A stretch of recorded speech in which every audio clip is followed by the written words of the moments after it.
There are so many creatures that roam the mountains of Appalachia. The most controversial and talked about is Bigfoot, with his massive, hairy, beastly body causing all hell when he's around. Have you heard of the Littlefoot of Little River Canyon in northeast Alabama? It is literally, in every aspect, the opposite of Bigfoot. He is a tiny, hairy, not so beastly creature, Bigfoot-like, but not so mean, calm, and playful, almost prankster-like. Let's go in search of this creature and find out maybe where it come from in the first place. Appalachia, the mountains are like no other. From its rigid terrain, beautiful wildlife, to the people that live their lives here, to the strange, unexplained stories that folks share. Join me while I share this amazing place, one story at a time.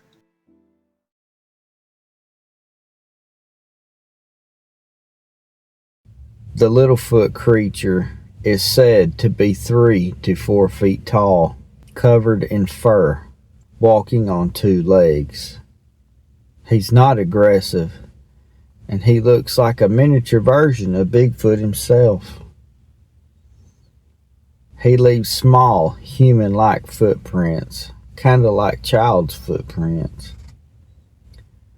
The creature is known as a trickster of sorts. He does minor pranks on folks. He goes through their bags and steals a little something to eat on while they swim in the creek. As folks hike the local trails, it hides in the trees, going from tree to tree. And when folks ain't looking, they ain't paying attention, it throws pine cones down at them, then takes off. When folks are camping, it drops pine cones on top of their tent and then takes off through the treetops. It's only seen running through the brush. There are a few blurry videos circulating on the internet of a small, bulky figure. But just where did it come from? Well, according to local legend, it comes from a 1960s legend that tells this creature escaped from a defunct petting zoo that sat inside the canyon. It was told to be a family of monkeys who escaped from the zoo, then adapted into the canyon. Digging into some info on this park, there are a few inconsistencies with the story. Canyonland Park opened March the 8th, 1970. It was an amusement park zoo near Little River Canyon. Mr. Millard Weaver was the owner. The park had carnival rides, campgrounds, a small zoo, a 1,500-foot chairlift going 600 feet into the canyon. The park sat on 60 acres overlook atop the canyon. It operated successfully for a few years in the mid-70s, but it closed for a short time when Mr. Weaver sold the park. The new owner wanted to get away from the carnival-style attractions. Also, a few legal disputes was going on as well. But in 1982, Jackie Weaver, Millard's son, reopened the park, but it never was a success.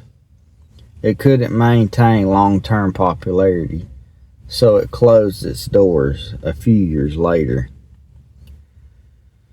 It's all gone now, and all that's left today is a few concrete pillars and a few remnant parts of the chairlift. In 1992, Congress established the Little River Canyon National Reserve, making the park part of the Canyon Reserve. The area the park used to be is known as Eberhart Point. There, you can see the remnants of where the park was. Now, we are left wondering, where did the creatures from the zoo go? A family of monkeys, lions, and jaguars are among the animals that were featured there. Upon further research, there are no records to prove what happened to them. Legend tells that they just let them go. Is that where the Littlefoot creature comes from? Or did it migrate from somewhere else? I see the inconsistencies here. The zoo didn't release the animals or close its doors until the mid-80s, 25 years after the legend is said to take place. And the encounters are super easy to explain. A pine cone falling from a tree can be taken as it being thrown. Pine cones falling on a tent can be taken as it being thrown on the tent as well. Swinging from the tree to tree, well, that could be a squirrel, a bird, or anything.